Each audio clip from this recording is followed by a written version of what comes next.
long time ago, in a village nestled between rolling hills and a sparkling sea, lived a boy who loved collecting sounds. He would fill up empty bottles with the joyous laughter of friends, the soothing sound of rain, or the sweet melodies of birdsong. Each bottle became a treasure, a tiny vessel holding a piece of the world's music. One day the boy was strolling through the bustling marketplace when he heard a sound that made him stop in his tracks. It was the enchanting tune of a street musician. The boy stood there mesmerized as the musician's fingers danced across the strings of his guitar, pulling out beautiful notes that echoed through the marketplace. "That's a lovely song," said the boy to the musician after he stopped playing. "Can I have it?" The musician looked at him, puzzled. "What do you mean?" "I collect sounds," the boy explained, holding out an empty bottle. "Can you put it in here, please?" The musician didn't understand at first, but when he saw the boy's earnest eyes and the many bottles filled with sounds the boy had collected, he smiled and played another song, this one even more beautiful than the last. Then he carefully poured the music into the boy's bottle. The boy thanked him, his heart brimming with happiness.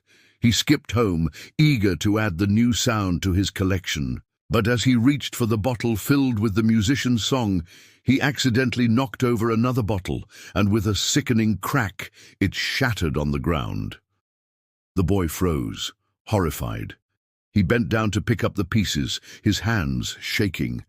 He tried to pour the sound back into the bottle, but it was no use. The sound had vanished. He rushed to his collection, his heart pounding. He had to find a way to replace the lost sound. He thought about the musician, and an idea struck him like a bolt of lightning. He ran back to the marketplace, eager to find the musician and ask him to play the song again so he could collect it. But when he got there, the marketplace was silent. The boy's heart sank. Where was the musician? Had he been here only in the boy's dreams? The boy wandered around the marketplace, his ears straining to catch any sound of music, but all he heard was the distant chatter of people and the rustling of leaves. Disappointed, he slowly walked home. As he walked, the boy noticed the flowers swaying in the gentle breeze, their colors a vibrant splash of joy against the backdrop of the clear blue sky. He watched a butterfly flutter from flower to flower, its wings a blur of color.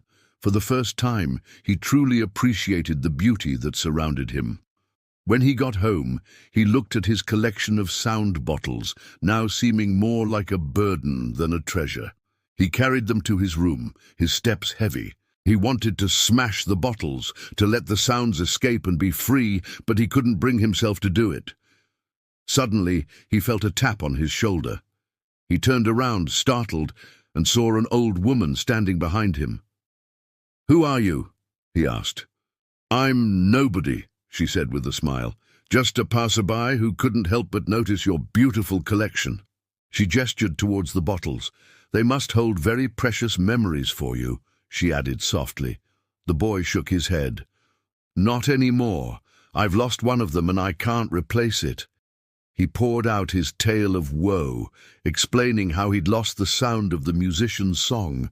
The old woman listened patiently, her eyes twinkling with understanding. When the boy finished his story, the old woman said, "Sometimes, my dear boy, the most precious moments in life are those that we can't hold on to.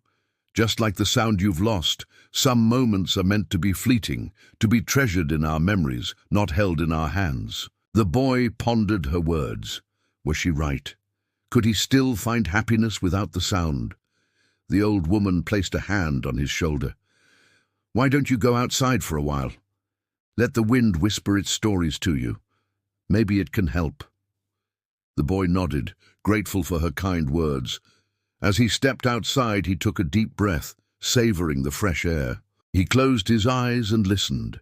He could hear the wind rustling through the leaves, the birds singing in the trees, and far away, the faint sound of the sea waves crashing on the shore. And in that moment, he realized that the old woman was right. Some moments, like the music of the street musician, were too precious to be held on to. They should be cherished in the quiet moments, in the memories they created, not in the bottles he collected. From that day on, the boy continued to appreciate the beauty of the world around him. He understood that emotions didn't always need words, that sometimes the loudest sounds were the ones we couldn't hear, and the most beautiful music was the one that played only in our hearts.